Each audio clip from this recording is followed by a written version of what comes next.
Hi and welcome back to Studio Rob Roy. Today's video is how we prepare, how we do our process to sequential art for the graphic novel that we're creating as part of our final major project for an MA in illustration, online part-time at Falmouth University, which has just been voted #1 arts university in the UK, maybe in the world, who knows.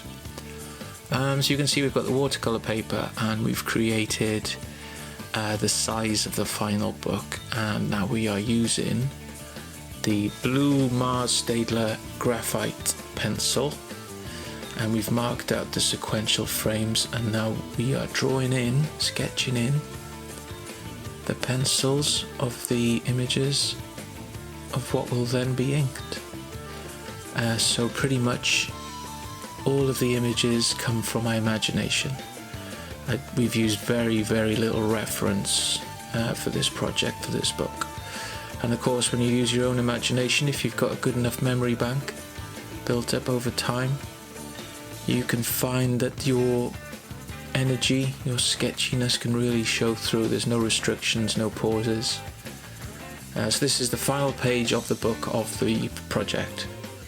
So I wanted to end with Lux reaching up for the moon, and once the moonlight hits the tip of the finger, which is the end of the lightning scar, himself and Lucia will then be transported up into heaven, so they can be together forever, like they promised each other. So this is the final panel, the final frame going down. It's a good idea to practice anatomy in the way that the head looks up, can look down, can look sideways. So this takes a bit of practice, and it's not perfect, but it's in the style of the book and the style that I want. It's not DC, it's not Marvel, it's just me, and it's a graphic novel. And once this is penciled in,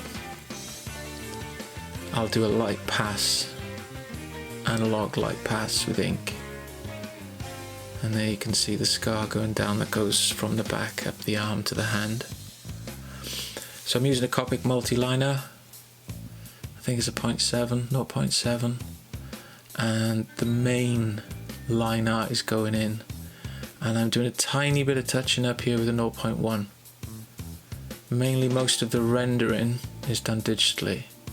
So the beauty of this analog process is to get your hands dirty, is to rub out, erase the blue graphite. Makes you really feel that you're making something, creating something from the imagination through the heart and to the hands.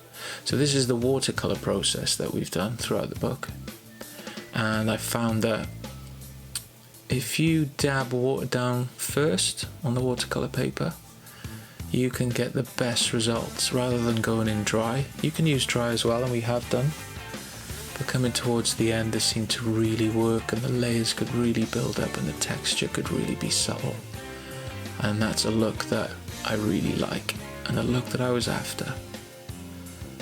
And of course, we talked about not really just colouring in. Skies are blue, trees are green, grass is green, suns are yellow. So we're doing 2 to 3 different shades of blue. And this is a nice kind of poppy blue, almost turquoise, that can be added really nice for shadow work there on anatomy. And we're going in with a thinner, finer brush, and then throughout, now the skin tone has been this pale yellow, not pink. And then when you add that into the blue, the layers start to bubble, and you get the look that I love. And you can just slap it on, doesn't matter. And when you add the orange, the third colour on top, is even better, and it's really starting to fizzle now, isn't it? There you go.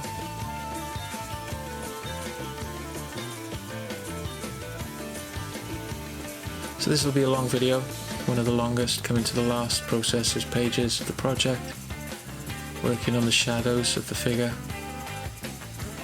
This is the watercolor process. and once that's done we scan it into Photoshop, and we've got a Wacom Cintiq, which we love, and we can start by touching up and getting rid of any blue graphite of the frame in there, of the panels. That's got to go. We use the clone stamp tool, which is brilliant. And then once that's done, we start with an extra layer just for the rendering. So we go in with quite a small black inked brush, and you've got complete control then. You've got analog and then you've got the digital on top.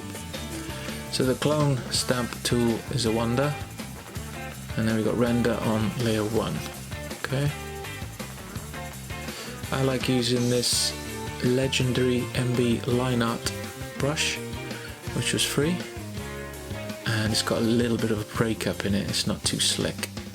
And the way we draw moons is we just use the ellipse tool and then ink the circle. Sometimes it's nice to have as perfect a circle as you can. So you don't need too much extra rendering, we can just fill in blacks. You can do the trees and the roots, a bit of line art. And you can see that going down there. It's very therapeutic doing line art and rendering. It's really nice, I enjoy it.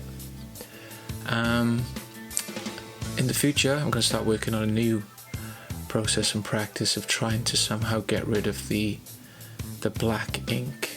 Maybe go pencil somehow, make it more subtle, but then less comic book. I do like the traditional processes of comic book creations with pencil, ink, and then colour. So little spots of white can be added, and we can really enhance detail in the eyes to give the character the right emotion. And we're pretty much perfected the style of how we do eyes. It's quite simple, and we like to use shadow, and it kind of really makes the picture sing, makes the character sing when we see those eyes coming alive. And of course you need your highlights, there you see. Zooming out, that's the entire sequential page with the digital rendering building up. So thank you for watching. Final page of the light that was too bright.